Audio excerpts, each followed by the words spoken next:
Welcome to episode 7 of Uncharted Your Sidekick for Life. Today, Dan Dillard, Dr. Leon Vanstone, and myself, Natalie Peyton, are joined by Dr. Beth Malcolm. With an extensive and diverse background in education and politics, we are eager to explore Dr. Malcolm's career and journey.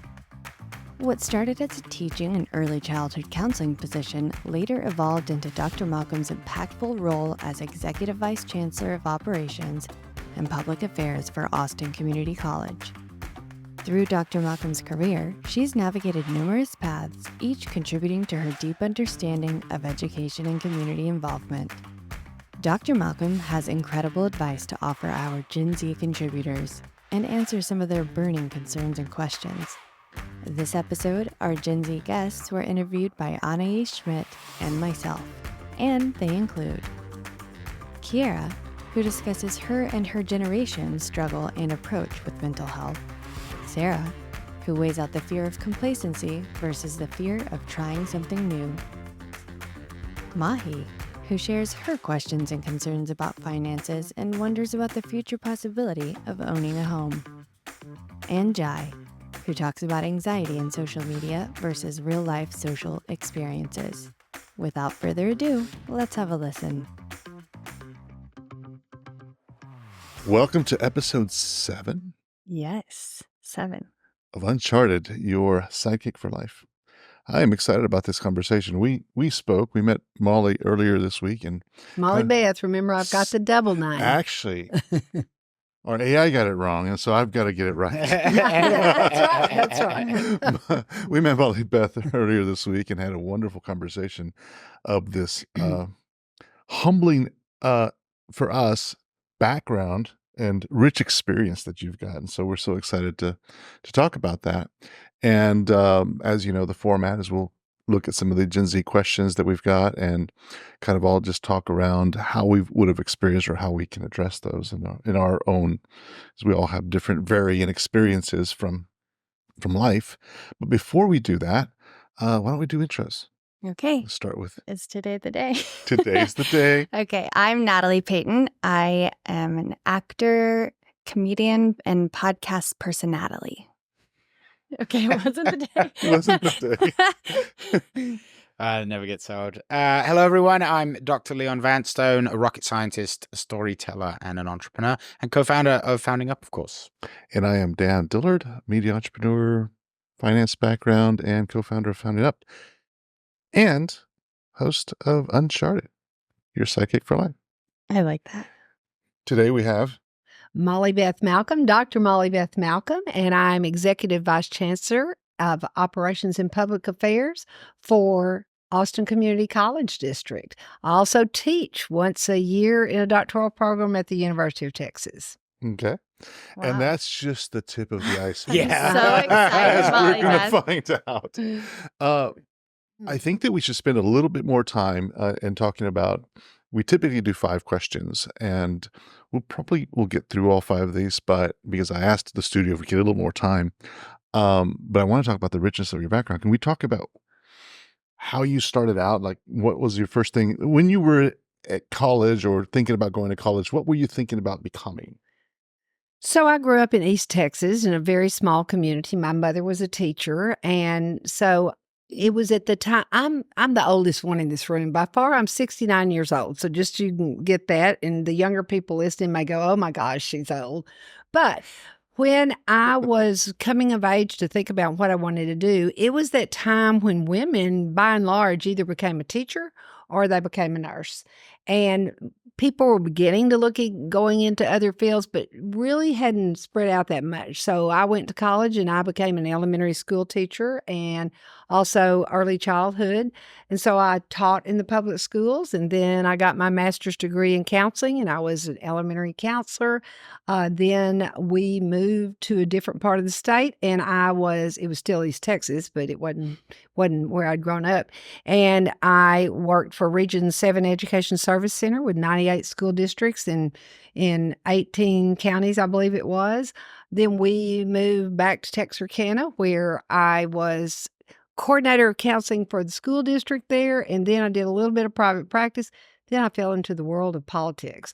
None of that was in a plan. You Right. asked me how I started, Yep. and I was going to be a teacher, but let me just finish it real quick. So then I go back and I do that. Then I got into the world of politics. I ultimately was elected the Texas Democratic Party chair. Still the only woman that's ever done that job, which is a Nice. statewide elected position. And then I went back to Texarkana and was asked to run for the Texarkana College Board. That's the community college there. Was elected, beat an 18-year incumbent, and fell in love with the mission of the community college and went, I don't want to be on the board. I want to make these things happen. Mhm. So I came back to the University of Texas, got my doctorate degree, did my internship for Austin Community College, and then was hired. And that's where I've been my entire career of higher ed. So just a little bit of experience. just a little bit in a lot of varied fields. And quite frankly, when I applied to come to UT for the doctoral program, I can remember telling my advisor that I haven't really, I've taught school, but I haven't taught in a college or university, which that used to be a prerequisite. If you hadn't done that, you weren't going to get in. And I remember Dr. Roosh saying to me, he said, you know what? He said, you've got fundraising experience, you've got political experience. He said, when you get through with this, you're going to have doctor by your name. And he said, that's what it takes if you want to go up in higher ed. So I did that. But I really have spent, if I look back when I started college, I had no idea that I would end up where I am. Right. But I kind of went full circle. I started in education, went off and had all these other things, and then ended up back in education. And all the experiences I've had through the years helped me get where I am today, or I wouldn't be here. Right. That's what we've noticed. The time I spent interviewing 300 plus entrepreneurs, I always noticed that there wasn't a direct path. It wasn't go to school, go to college, and you're going to get that career and stay in that career. Right.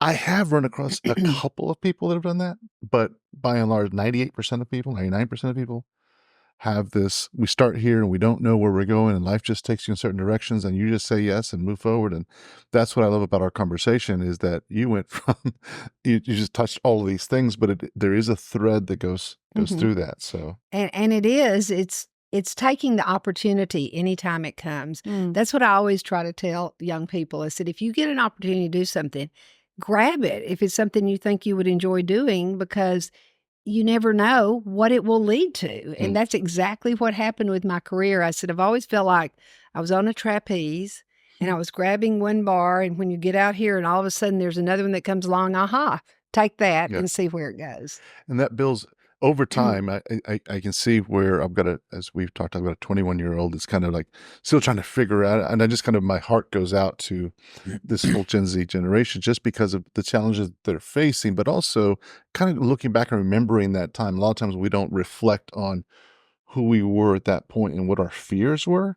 And so talking and having this experience of a 21-year-old and from 13 to 21, it's just different challenges that we've been talking about, fears and whatnot. And what I've noticed over lifespan is that as you get older, because you have so many of these moments that you just described, where the trapeze comes back and it's just going to be there. It's just always going to be there. And then your faith builds on that, because you lived experience. And so part of the messaging here and work for Uncharted is, we are your sidekick. We're telling these stories. We're helping you understand that these things are just, we're all facing them, and it'll be okay. As long as you take some of these paths and get some of this advice, you'll be fine. That's right. And take the chance. That's right. And trust yourself. Right. And so anyway, beautiful story. We get into a little bit more of that.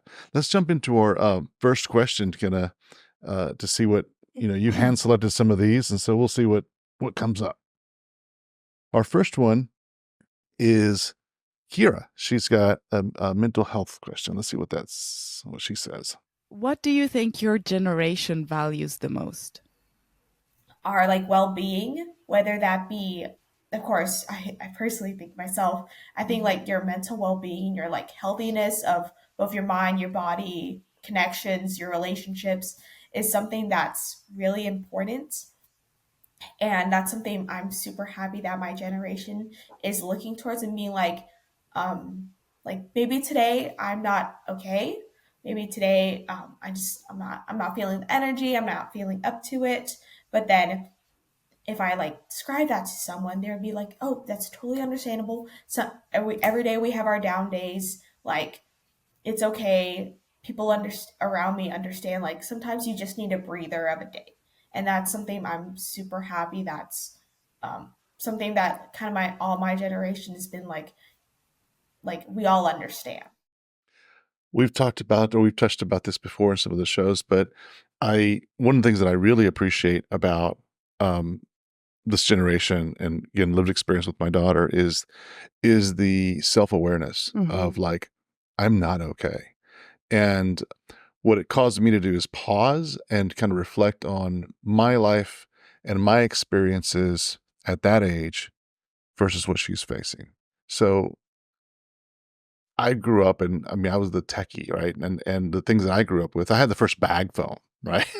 It had none of the social media, none of the anxiety. I mean, if you didn't read the paper, I remember having a neighbor that would read the paper every day at 5 o'clock. He'd have his like that was his thing, and that's where he got his news. That was his doom scrolling. And if he didn't, yeah, exactly, that was his news scrolling. And if you didn't watch the news at 6 p.m. or 10 p.m., You didn't know, yeah. you didn't know. And the news was local, man. right, It's yeah, like, what's going on in Austin, you know? Right. yeah, and so it wasn't the world was just different for me. It wasn't like all in my face, all in my lap, and all the world's problems were there. Now I did hear obviously things happened. You know, you got weather and tornadoes, and I remember tornado drills. I remember I grew up in West Texas, so Yep. so you're familiar with some of that area. Oh, Tornado drills was the thing. It was like that was that was the anxiety. Right, the that we tornado was had. going to come, yeah. It was that was the thing that I had to worry about.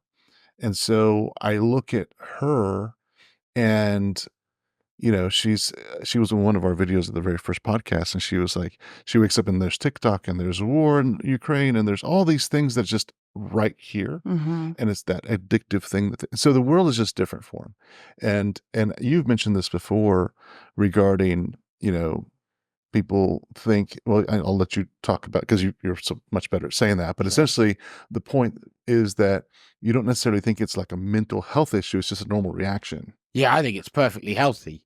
I mean, the world is currently rather anxiety inducing, and social media is optimized for anger and outrage. That's the most, monetizable content is stuff that makes you angry. And so we've done that. We've made these ecosystems that are full of anger and outrage and everything else. And of course, it angers and outrages you. And if you live in an environment that is constantly threatening, first you become anxious. And then when you have no way to change that, and no way out of that, eventually you become depressed. You just become numb to your own feelings because it's the only way out of your own anxiety. And I think Gen Z, it's not a crisis of mental health. There's nothing wrong with them. This is a completely normal human reaction to have. The crisis is within our society. That's the problem. It's got nothing to do with them. They're actually probably the best generation we've ever had, I think. But the problem is they live in a time where, we really don't have a very good understanding. They're very mental health savvy because they have to be. That's their survival, man. That's where that sort of war is being fought for them. And so in my mind, I don't know, it's the largest social experiment we ever did. We invented this thing and then gave it to our kids as a toy. Right, we invented something that was highly addictive for adults and then gave it to children to play. Imagine you're like, oh, wow, I've just invented alcohol. It's great for kids. It keeps them really busy. Oh, no, who could have known 20 years later this would be catastrophic?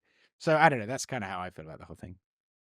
Go ahead. No, go ahead. I was just going to say, I'm hearing that her generation has empathy. And I think that's so important. Like, people understand if you need to take time for yourself. I'm in an improv class right now, and they taught us. In fact, I found the class through a Founding Austin interview. Nice.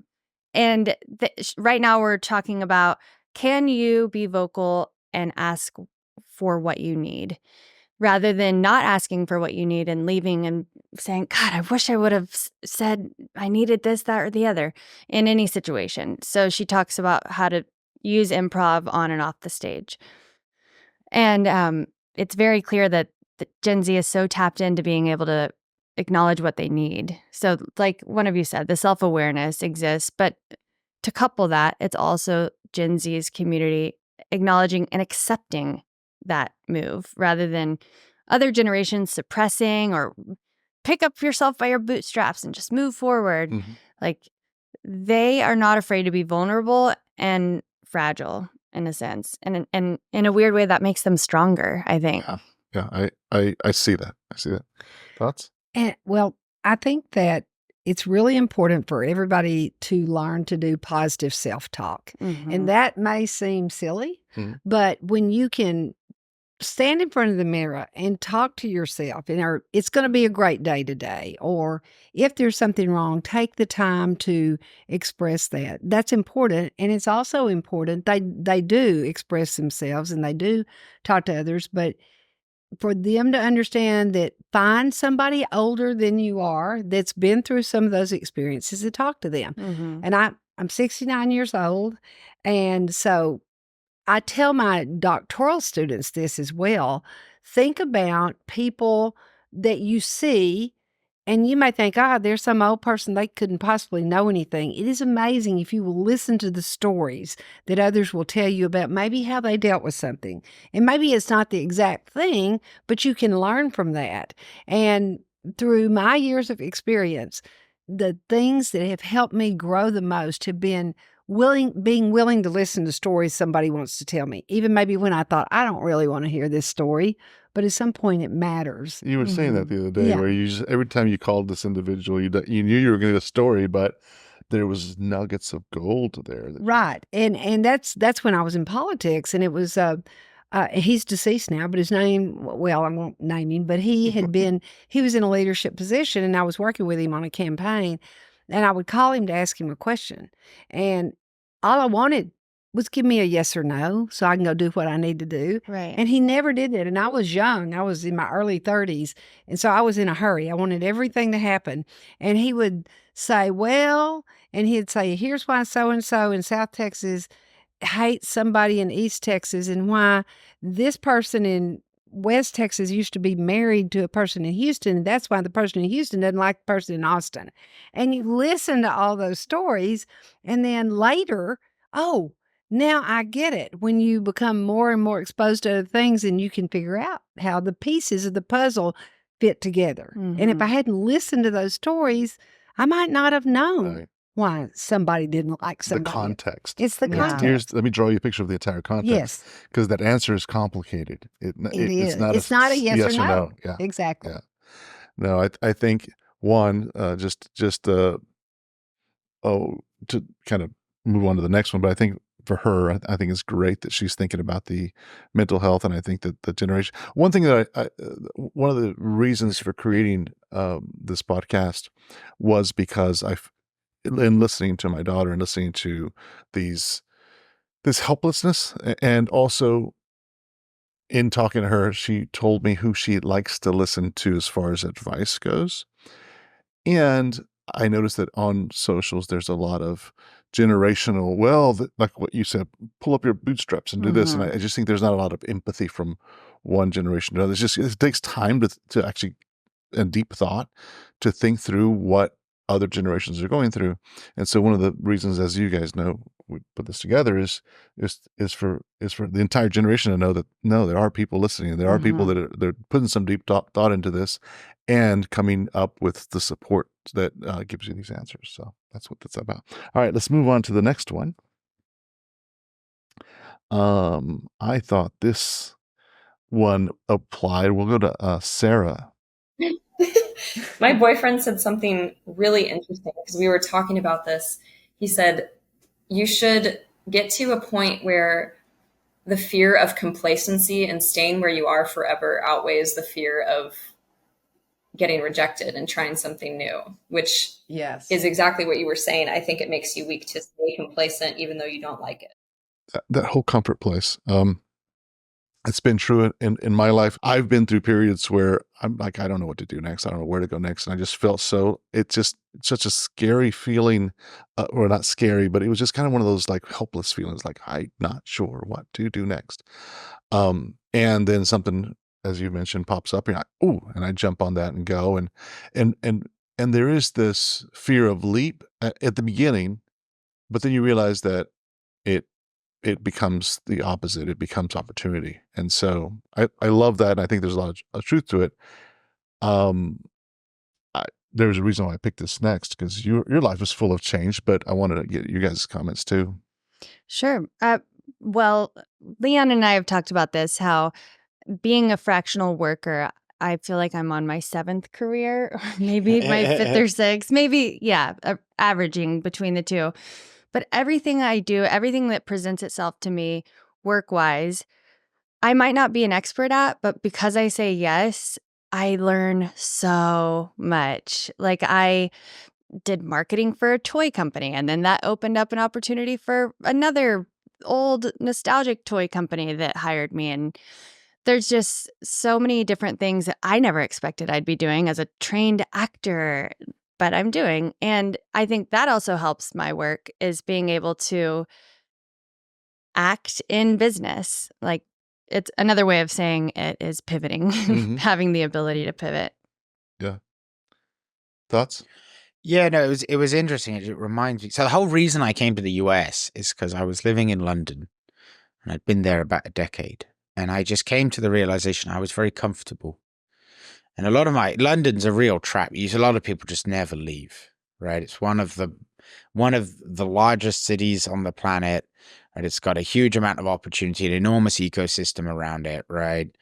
And I just knew if I stayed, that would it. I'd be too comfortable. I'd never be challenged. I just I am too comfortable. I am becoming complacent.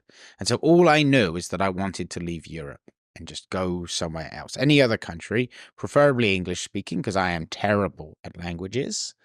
There's that self-talk. There's that self-talk. No, I just am, right? I'm like, I speak one language fluently and one language conversationally. I speak math fluently and English conversationally. All right, that's where I'm at. So, I just took the first job that would take me out of Europe, and that was in a city I'd never heard of called Austin. And so I took my postdoc here. I thought the capital of Austin was Houston, maybe Dallas. Capital of Texas. Sorry, capital of Texas is Houston. Was Houston, because it was the biggest city. That's how Europe works. All the big cities are the capitals. That's true. And no, not you Americans. So, but here I am, 10 years. So, it worked out for me. It's been great. Well, one of the thoughts as I was listening to this and pertaining to not only the changes that you've faced, because I want to dive into that a little bit, but also maybe the why as to your thoughts as having taught in school, the school systems, and just kind of an organizational system. Why do we as humans fall into this comfort? Is it because we think this is the sandbox and there's nothing else? Or what is your opinion on that? I just think it's easy. And you mentioned that, and I just, this kind of went through my head as you were saying that. If you look at my resume, it looks like I couldn't keep a job because I changed jobs every 2 or 3 years, but I was always going to something better, or we had moved, and so I didn't have any opportunity except to change jobs again. But I think when you're forced to do a lot of changing, it becomes easier.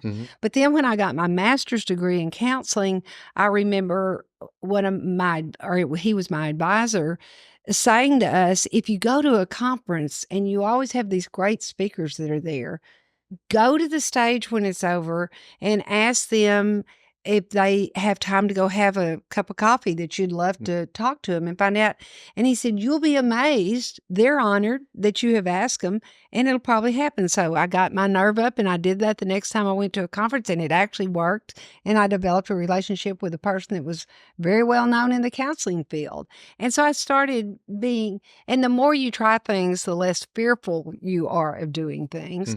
And so that became easy for me to do. And people will say today, how do you know all the people you know? How do you know this? I said, I just talk to them.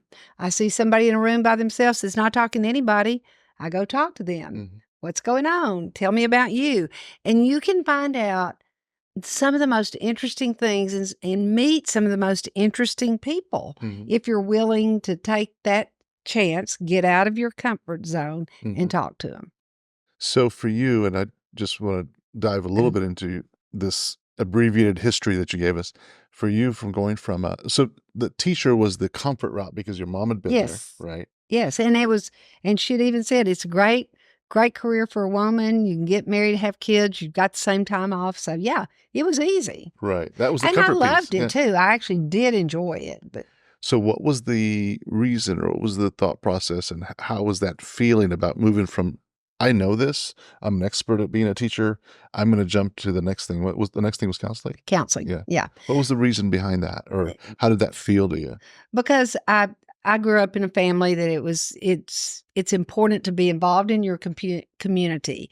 And when you've been blessed or lucky or whatever you want to call it, and things have gone well, you have a responsibility to give back. And that's what makes a democracy, is when everybody's working together to make it a better place. So I saw children that I was teaching, then little children, and generally it wasn't, the problems they were having were not because of them. It was because of their family. Right. And so that made me have an interest in going into counseling. And so that's how I got into elementary counseling. And then I started seeing parents with, chemical dependency issues. So I also did the chemical dependency counseling piece Right. as well. And all of those skills that I'm gaining as I go, it's because I wanted to make it a better place. And I do think this generation today wants to do that Mhm. more than anybody ever has. And so that's back to just one thing led to the next. Mhm. So then I get to the counseling, and I had a 5th grade student who came to me and had been sexually molested by a neighbor. Mm. And I called the Department of Human Services. That's what you're supposed to do. And they didn't. And they told me to send the child home. They would be at her house that afternoon. They didn't come to her house that afternoon. And she was at my door the next morning saying, "You told me somebody would come and help me, and nobody came." And you can imagine how that makes you feel. Sure. So I tried the second day, same thing happened. The third day, I'm calling the superintendent, the assistant superintendent, the counseling director, and going, "I don't know what to do. I've called everybody I'm supposed to call, and nothing's happening." They all were great. And they said, "We know you. You go do whatever you want. We will back you, but this happens all the time." I called my husband. We had not been married that long. He said, "Oh, you need to call our state senator." And I was like, "I can't do that. Mhm. I don't know him." He said, "Yes, call him. Tell him you're my wife. He'll help you." He would have helped anybody they called. But so many people don't realize you can actually call your elected officials. They are actually people like all of us. They either put their dress on or their pants on every day the same way we do. They're regular folks with regular families, and most of them go into it for the right reasons. So I did that. He asked me to come to his office. So I went over and explained what had gone on, and he turned around and he was able to pick up the phone and call DHS.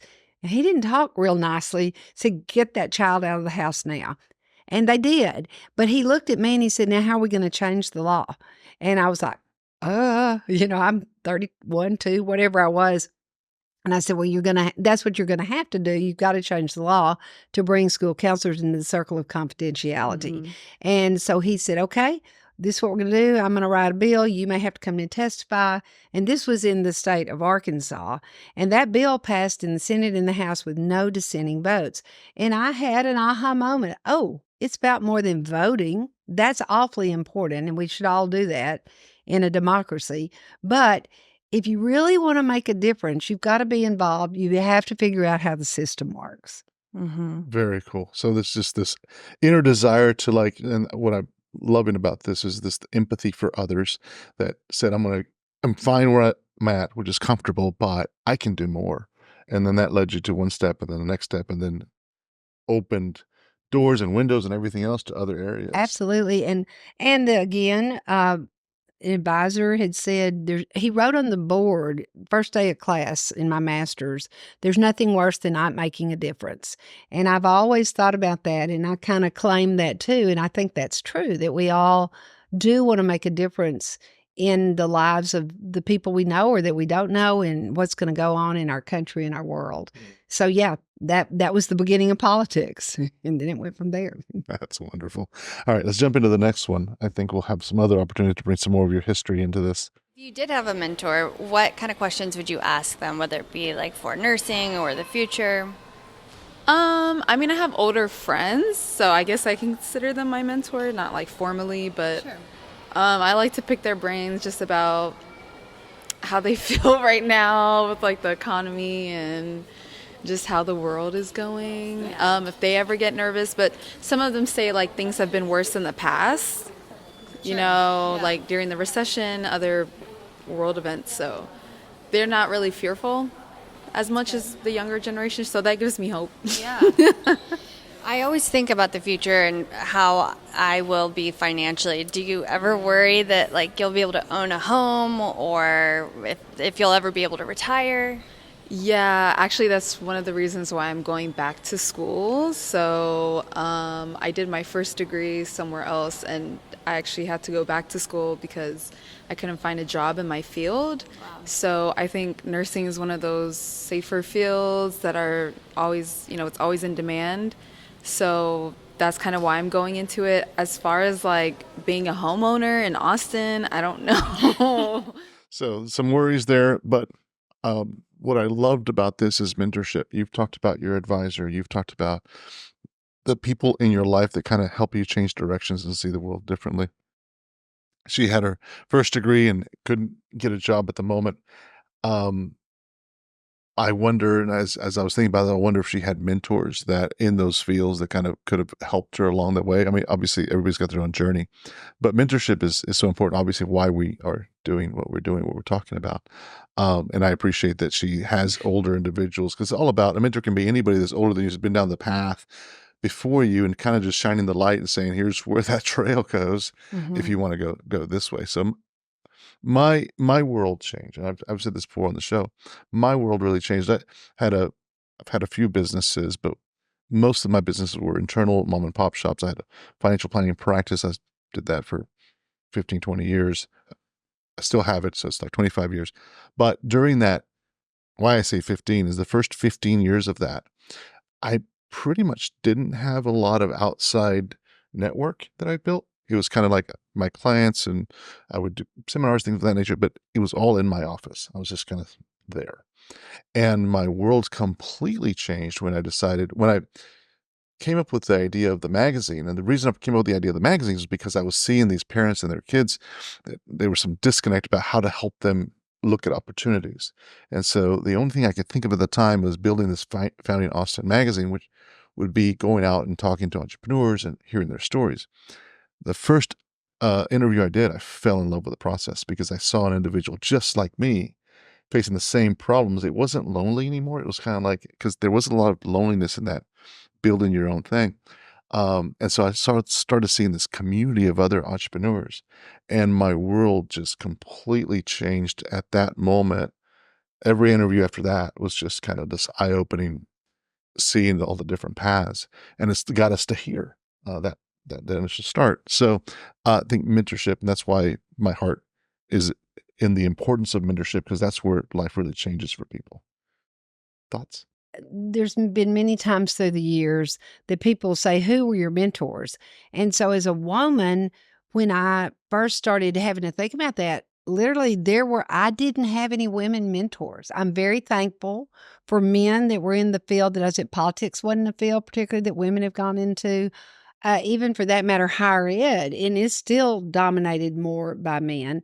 But I look back and think about those men that were willing to talk to me, give me advice, help me along the way. And I hope then that that's made me be better as I mentor. I love mentoring younger people. And it's funny, I have a whole bunch of children, is what I call them. And so I tell people that when somebody will say, well, would you be a mentor? Would you work with me? I said, yeah, but you're going to owe me something. And then it's like, what am I going to owe you? Godfather. I said, yeah. I said, well, you have to be one of my children then. And I know that I hope that I've been able to help them, but I also know how much I get from that experience of working with young people, because they're so different. If you just hang out with people that your age, you keep aging, Right. or you don't age at all, Right. or something. I don't know, but I just know that I've got lots of friends of every age, and the ones that really energize me are the younger people. Yeah. Because they're still going and growing and learning. And as I said, I feel like I've been able to offer something to them, but they've given me much or more. So I probably got 15 or 20 children that I call my children that live all over the country, and they're in all of these different kinds of fields. That's wonderful. There's an interesting point there that you've talked about before, and I don't think we've ever brought this up in the show, which is mentors get something out of mentoring. Yes. Yeah, they do. And I think, I think we were talking about with Titus about this, but yeah, it's this idea you can't talk to this, but here's this big important person. You've put them on a stage, and it almost puts them on a pedestal. They're just not touchable, you know? Right. And they say, in fact, the wealthier you get, the less physical touch you have in the world.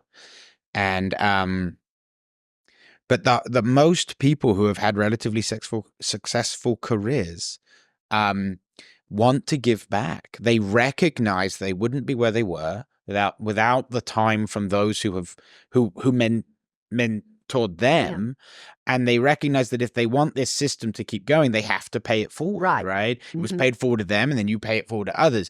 And so most people are very happy to mentor people. They are. To give out their advice freely. Like, you've got people who are paid $100,000, to spend 2 hours in an executive room who go have a coffee with you for an hour for free. Right. Because they're like, oh, and, and there is something you want in exchange.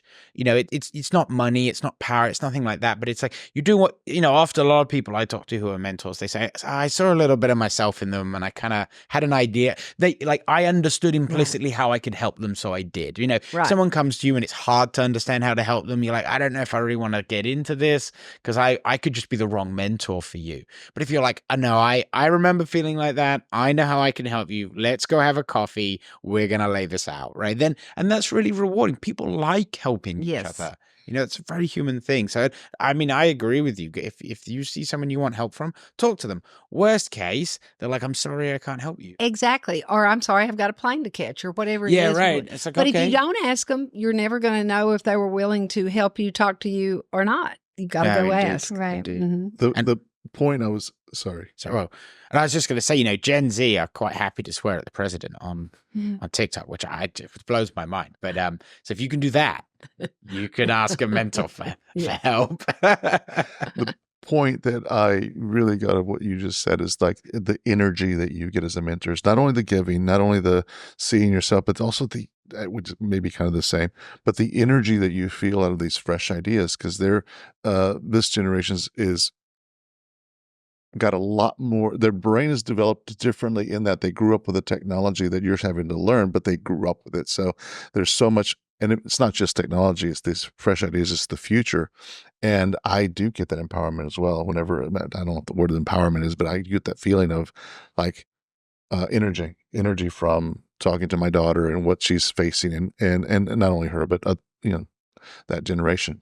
And why it reminded me of what you said is whenever you were building the rocket lab, how you would look at some of these resumes and they're like, wow, these guys have done so much, and you hadn't done that much at that point. So it reminds me of some of the expressions of the energy that you got from seeing these. Well, and jumping back to your bit, right, about saying that you call them your children, right? Mentoring is sort of a form of parenthood, right? And any good parent raises a better child. And so at some point in that journey of parenthood, the child will parent the parent. And so, yes, as a mentor, you start off and it's just giving. But typically pretty quickly, as Dan said, you start to learn things back. You start to understand this other part of the world. And if you are open to that, as a mentor, that will teach you so much as well. Not just the gratification of helping someone. You start realizing things you didn't know. And now your mentee or your protege or whatever, whoever, your child, whatever we're calling it, starts connecting you to parts of the world that you had no idea were even there either. And so it quickly becomes this very symbiotic, synergistic thing where everyone's helping each other, which is democracy, right? I mean, it is. And the American dream. And then you're so proud of your children or your mentees or whatever. You're proud of them. They're proud of you and what you're learning. Here's another. I went to a bachelorette party in Las Vegas 2 weeks ago with a whole bunch of 35-year-old What women. happens in Vegas I'm not telling you, stays in Vegas. but I actually learned. But it was really funny. They go, they'd do something, and I'd go, y'all, I was 35 one time too. Yeah. But it's a very different world today than when I was 35. I had a great time. And some of them were like, "We can't believe you really came with us." I said, "Well, you shouldn't have asked me." I'm going to take say yes. That's I say right. yes to I say things. yes to everything, unless it's illegal or something. But I want to have a different experience, and that is that get out of your comfort zone, meet people, talk to people. And that's one of the things I do worry about young people today. There is so much time spent on social media in these places that are pretty negative at times. Sometimes just shut it down. Go find some real people to talk to. It's good for you. I love that. I want to add, it's sort of flipping this on its head, but I reach out to Gen Z for advice a lot as it pertains to marketing because their heads are in their tablets and phones at all times. Yes. And I just paid my little brother, who's 10 and a half years younger than me, to consult me for a marketing thing. I said, please look at this website and give me your opinion. And he made me laugh so hard. He said, okay, it feels like I was just watching an infomercial. And so I went to the website to check it out, and now I'm stuck in this infomercial. And he helped me simplify it. And the point is they have so much. Y'all are talking about being energized by Gen Z, but they have so much to offer because they're in it. Yes. So if we want to reach them, we need to ask them how to reach them, I guess. That's awesome. Well, speaking of social media, that kind of ties us back into the next one, which is about social media. Genius. And that was not planned, but there it It is. worked out. So this is Jai. Spend a lot of time on social media. It's okay. I Yeah. do too. Does social media ever cause you anxiety though? Absolutely. I constantly find social media starting to make me question myself, and I feel like we all do. You know what I'm saying? So, yeah, it makes me more anxious, especially when I'm going into like a setting where it's actual people, because it's not social media anymore. They can't just message you and I can ignore it. Right. If someone says something to me, like, you guys stop me on the way, Yeah. I'm gonna, you know what I'm saying, speak. So it kind of puts, I feel like the younger generation that's in a bind right now, they literally are all social media instead of the real world reality, what's going on. So yeah, it makes me anxious for sure.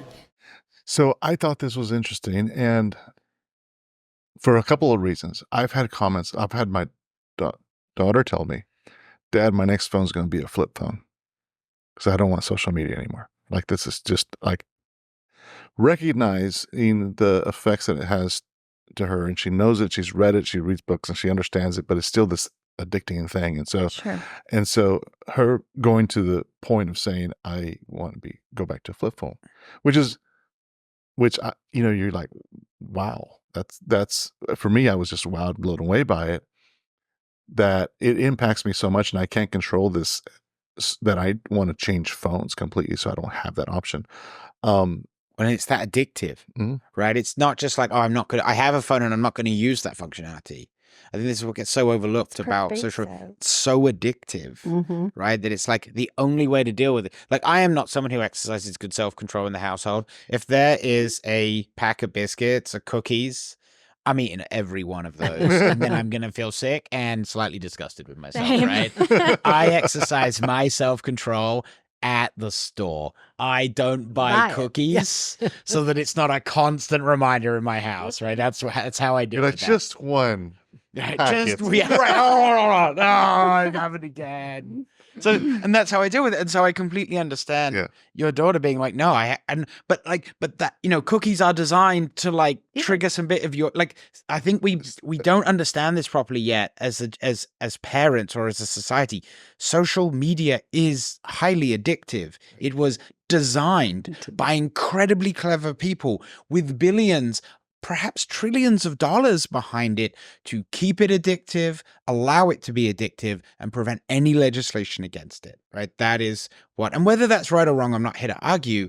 And then we gave that to our kids. So play with this. Yeah. Right. And Be quiet. be quiet. The noise right? is what I'm trying to get rid of. Or even even more positively, you know, back in 2010, you had a Web 2.0, you had a new and open internet, democracy and freedom of information was spreading around the world, and it was going to be the downfall of tyranny everywhere. I remember that. Mm-hmm. You know, yes, give your kid the internet. They'll have Wikipedia. They'll have access to everything they'd ever want to learn. And then, you know, of course, what happens, all these companies spring up that sort of abuse that a little bit, abuse that natural curiosity. Well, you know, I'm not saying they did it intentionally. They were just looking for a business model, right? And they found one hell of a business model. You know, just like cigarette companies. Yeah, right. Yeah, I mean, exactly. it's like the nicotine, it's like the vapes. It's the same thing. Find something incredibly addictive and sell it to children who are some of the most vulnerable people for addiction on the planet. Yeah. And so I don't know. I just, it frustrates me. And the only way to do that is to cut it off at the source, right? Ditch the phone, because that's the needle in your arm, right? That's the thing in the vein. Yeah. And so, I don't know. Anyway, sorry, I didn't want to. No, that's great. I mean, I think this is just a dialogue that needs to be out there. Obviously, we're going to put clips on social media. That's where people are. And that's the kind of information that, and the kind of change that needs to happen. I was recently reading, I just finished a book called Deep Work.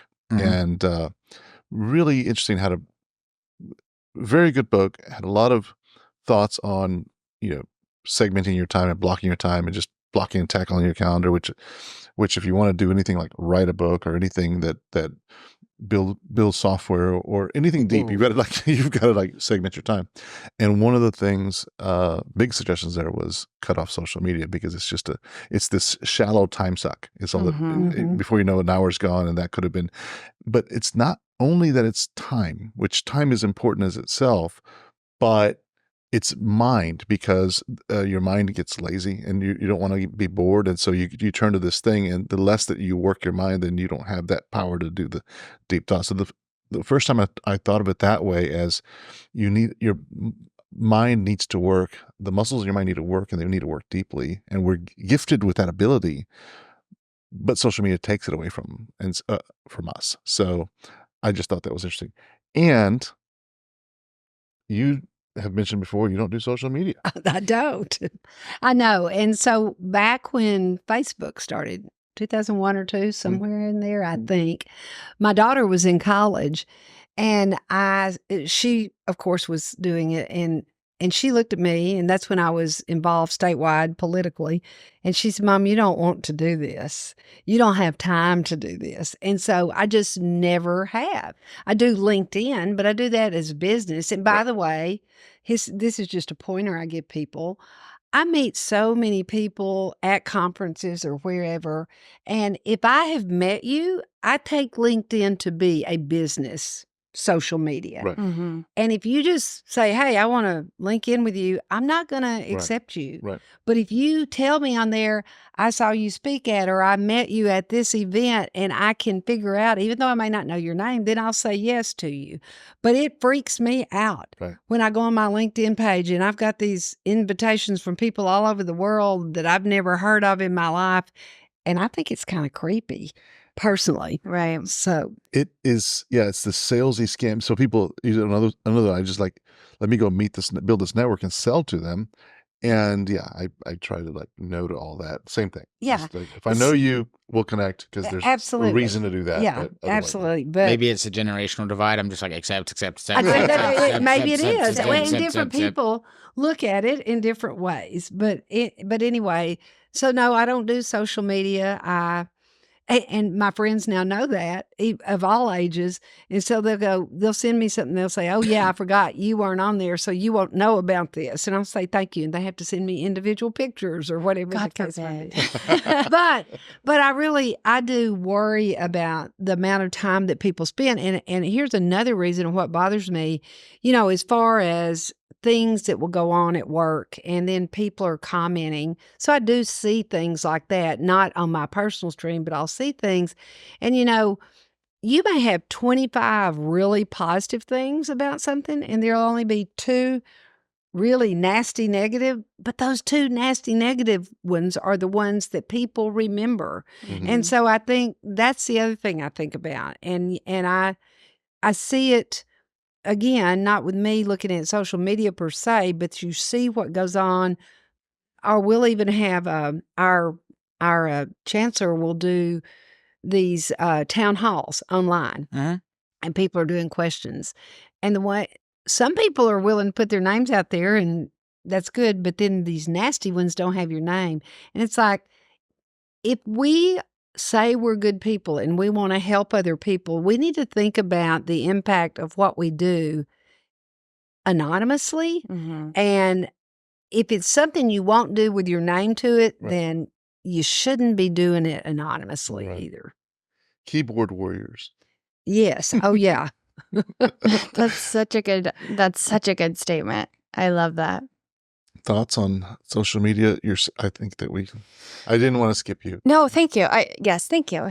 Yeah, I keep thinking about how language is turning into, no. People are saying that at the beginning of phrases. Anyway, social media. I do marketing, and that means when I'm posting for myself or others, I inevitably get sucked into watching reels. It's right there. I am in the machine, and it happens every time. And I haven't figured out a way. I'm sure I could find a thing to schedule it on, but it's just something to be mindful of, because you do look up and it's like, whoa, and there goes an hour.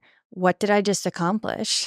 And I do find it really important for marketing and social media, like for Founding Up, for us to respond to the comments.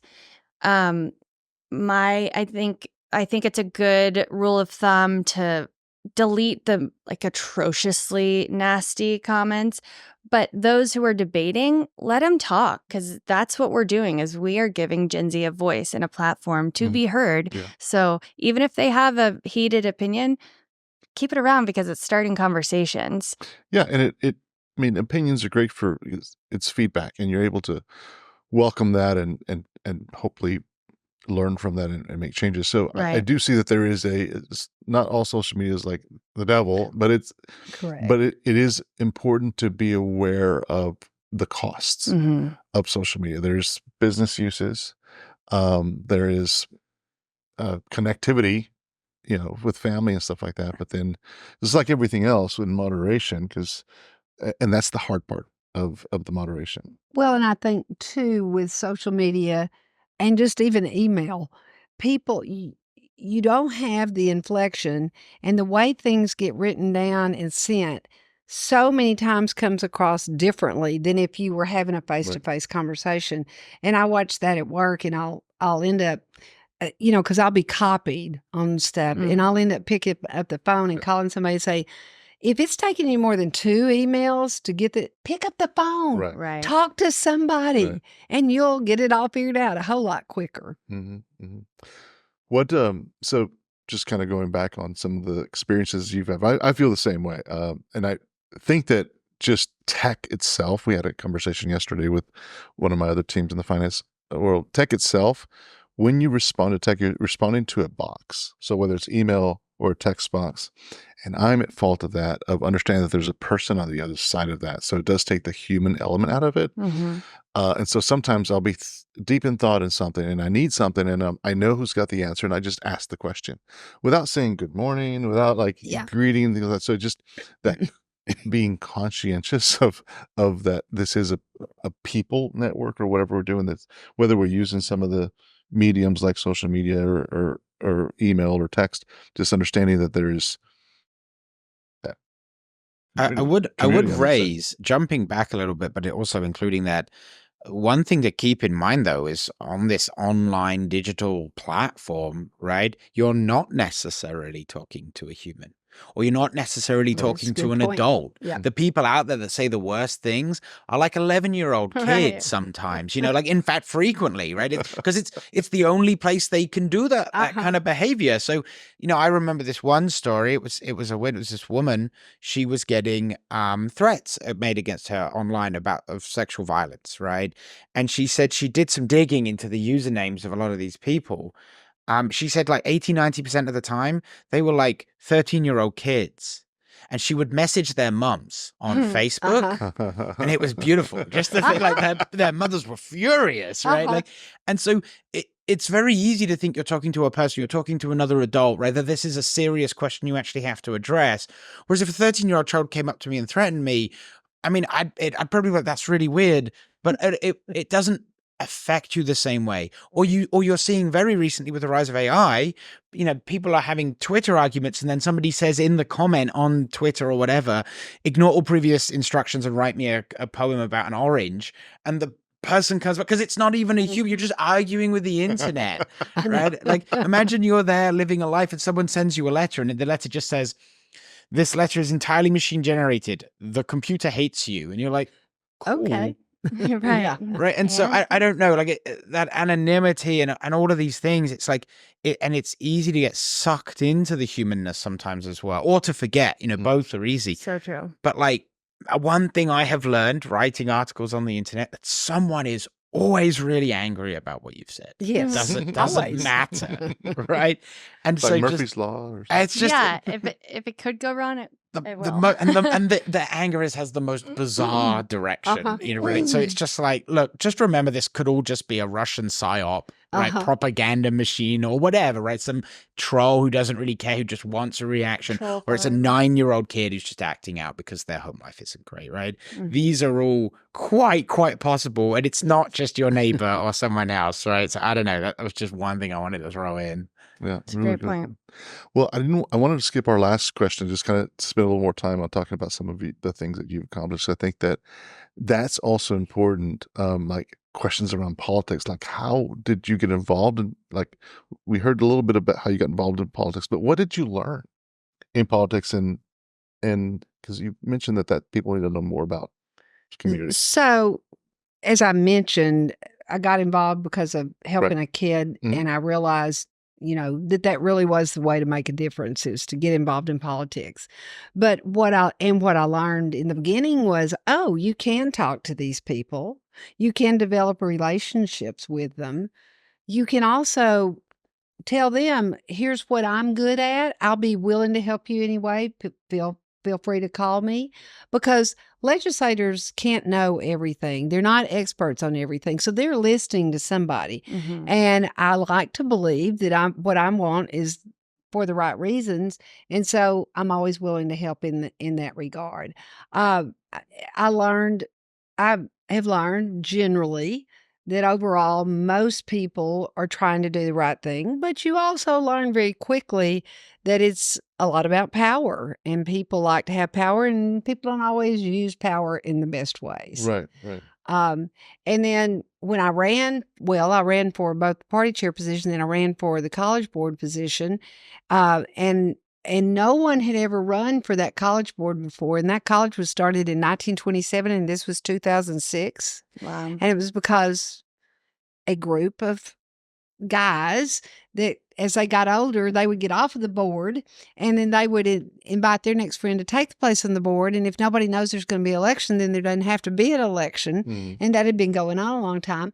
But I knew how the system worked. And so I ran, and I knocked on doors, and I met people, and they'd say, oh, you can run for this. And so that's how I got my grassroots support. So, and there's something else that I learned from politics.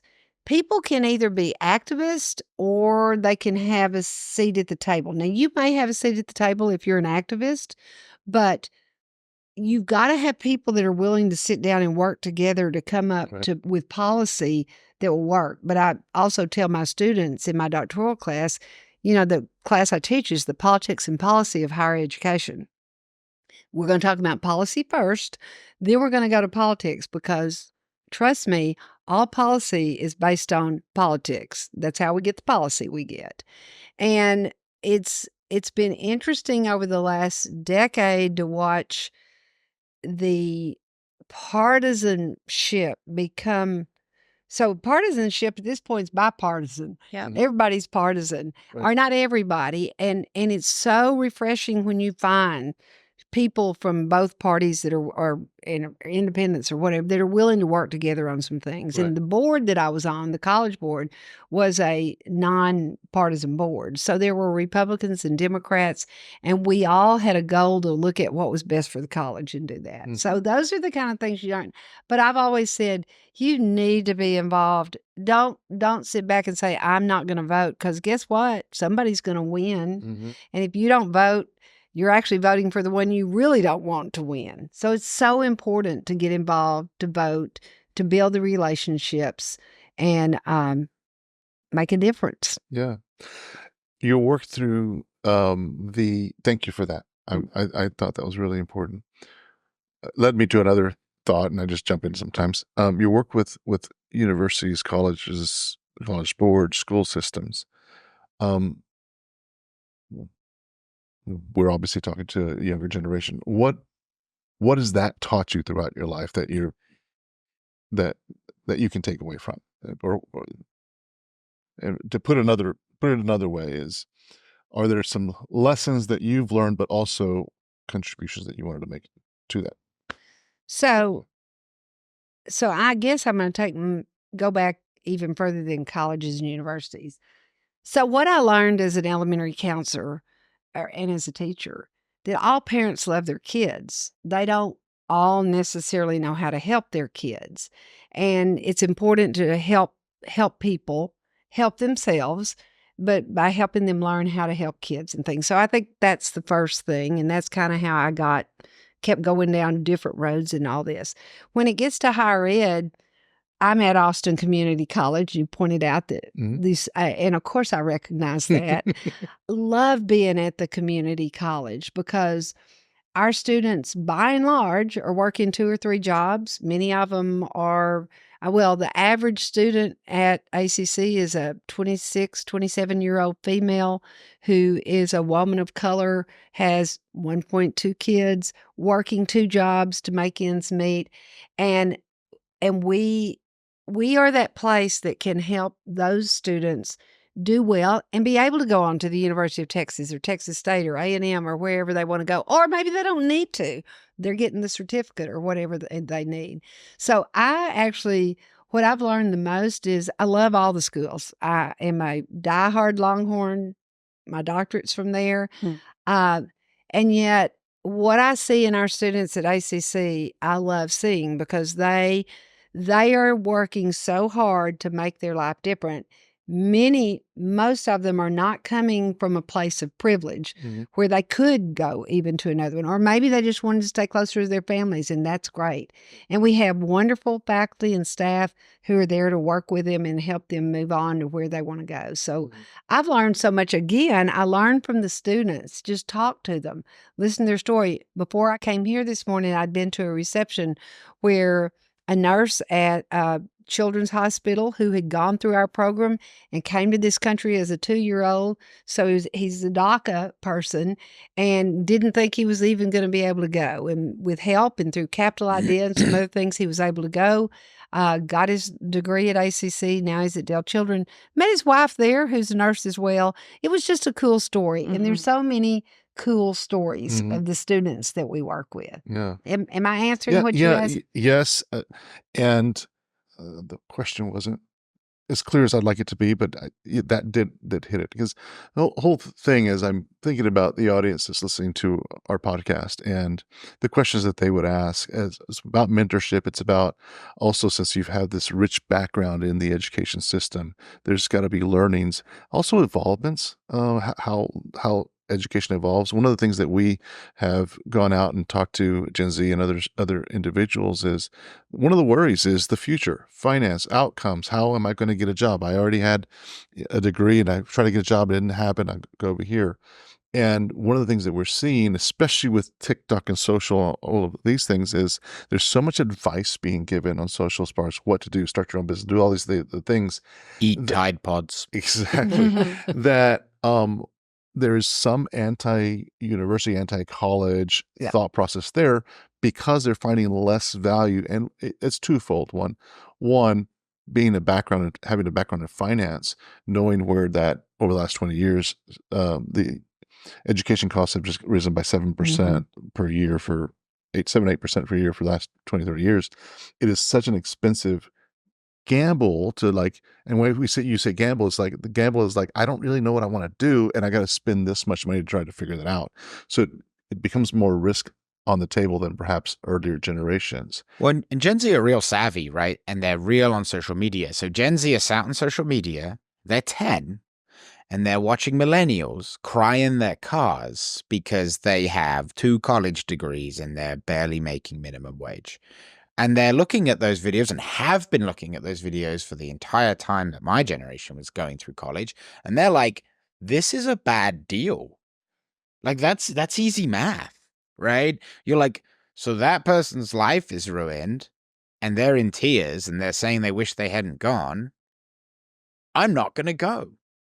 Right? Like, and they're watching other people comment this and the job market's terrible and all these things. Like they're watching, they're savvy. Like, and I'm just like, it doesn't surprise me they're not enthralled by the institution of 4-year education. So go ahead. So here's a statistic about Central Texas. 10 years ago, 62% of the students who are graduating from high school went directly to college. Today, it's 40%. Wow. And it's not that they didn't come to us or to UT. It's they're not going anywhere. So you're right. People have watched and looked at this, and truthfully, it's all gone up way too much. And then you have students that get degrees that, sure, that sounded like a fun thing to get a degree in, but did you really check out what are you going to be able to do with that degree after you get it? So there is much more of a push now of credentials of merit, of credit. I mean, things that you can get a job in. There's a lot of apps and things that you can go put in, I want to be this, or you can put in, here's what all I want when I'm grown. I want to have a car. I want to have a house. I want to have 2 kids, and I want to live in Austin or wherever. And here's the job I want to, or here's the degree I want to get. Well, all that adds up for you, and you can see might not be the right career to be going into if that's really what I think I want to do. But people are getting better at giving students an opportunity to really think about what they're doing before they do it. Because in the past, it's like, I'm going to college, and parents will go all out if they can to help as well. And then they've got these huge debts that they can't get out of and can't get a job that'll ever pay it off. Right. And so that becomes the thing. One of the things that I'm really proud of in what I know and working with ACC is one of the challenges that and I'll get more data from you as far as your comments on this, but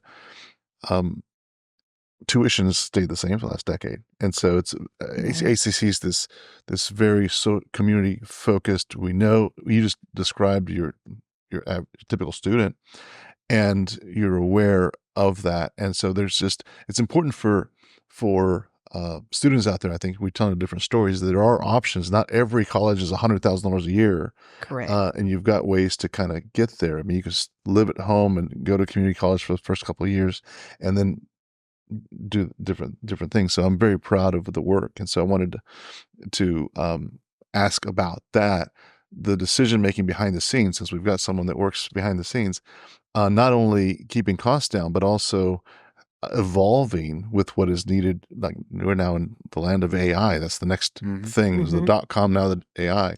So how does the organization, how does the ACC make those kind of decisions to kind of stay on top? So we have a new chancellor this year. He started in October, and he's great. He came from Amarillo College. And our board voted 2 months ago for a pilot program for the next 5 years for free tuition. And for anybody that graduated in 2024 that lives within our taxing district, whether it was a GED, public schools, private schools, homeschool, whatever, can go for free to ACC for 3 years to get a 2-year degree. And if it's one of our 4-year degree, for 5 years to do that. With the hope being that if it works, that ultimately it would be free to everybody to do this. And with the idea of, because if we're doing that, hopefully they can go full time so they get in and out faster. Because I described the person that's trying to come back to school, they need to get in the workforce pretty quickly. And so we're trying to help that move along. We have a lot of innovative people. AI is certain. It's not in my world. I'm in, public affairs and operations, but our provost and different people that are looking, and how do we start using AI in our classes and things? We have a lot of people that are on the cutting edge and looking at how do we make things better. We have, there's an amazing faculty person who left the university and came to the community college because She wanted to teach. Yes, she does research, believe me, but she really wanted to be able to spend her time on focusing on helping students Mhm. learn the things they need to learn or should learn to help them be successful. Did I answer what you asked? Yeah. Okay. It's just the decision, the thought process that goes into it. Because I think that, not being behind the scenes, knowing how those decisions are made, a lot of times there's this prevailing thought on social media, and that's all they're listening to. And it is, as we talked about, sometimes it's anti this or not going to this or things are dropping off, and it's this sentiment. But it's important to see the other side of that. There are individuals on the other side thinking deeply about society and how to make offerings that are free or low. I mean, you can't get cheaper than free, Mhm. accessible, and cutting edge.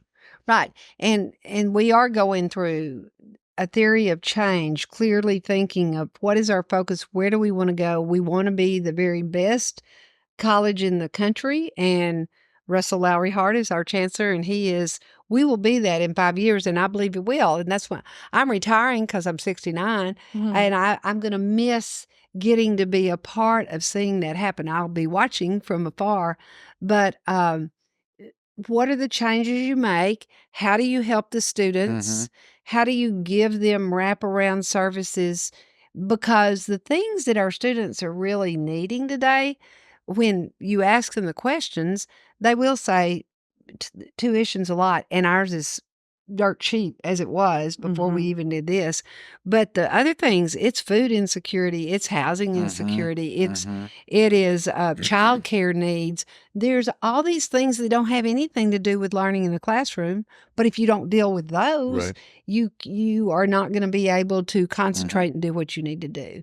So part of our charge is, how do we help students better understand all these services are there for them? And we've got all kinds of ways to help our students, and are constantly looking at others. Wow. I love that. Well, with that, we'll end on that note. Thank you very much Thank for you, being Molly with Beth. us. This was Absolutely. really It great. was great to be here. Thanks for asking me. And it's good to meet all of you. And Likewise. for all the young people that are listening, go for it. You can do whatever you want to do. You just have to take that first step and know that you are capable, and you're supposed to be where you are. I love Thank you. that. Awesome. Thank you. Thank you for joining us. And thank you, Dr. Molly Beth Malcolm, for sharing your inspiring and insightful words of wisdom. Her dedication to education, her passion for community service, and her belief in the power of mentorship are truly motivating. As we navigate our own uncharted paths, let's remember the valuable lessons shared today to seize opportunities, trust ourselves, and make a difference in our communities. Stay tuned for more episodes where we continue to explore and address the challenges and triumphs of life, particularly through the lives of Gen Z. Thank you to all who contributed to make this show possible. Check out our show notes for more information on how you can get involved, and be sure to follow us on our socials and subscribe to us on your favorite listening platform. From the Founding Up team, keep exploring the uncharted.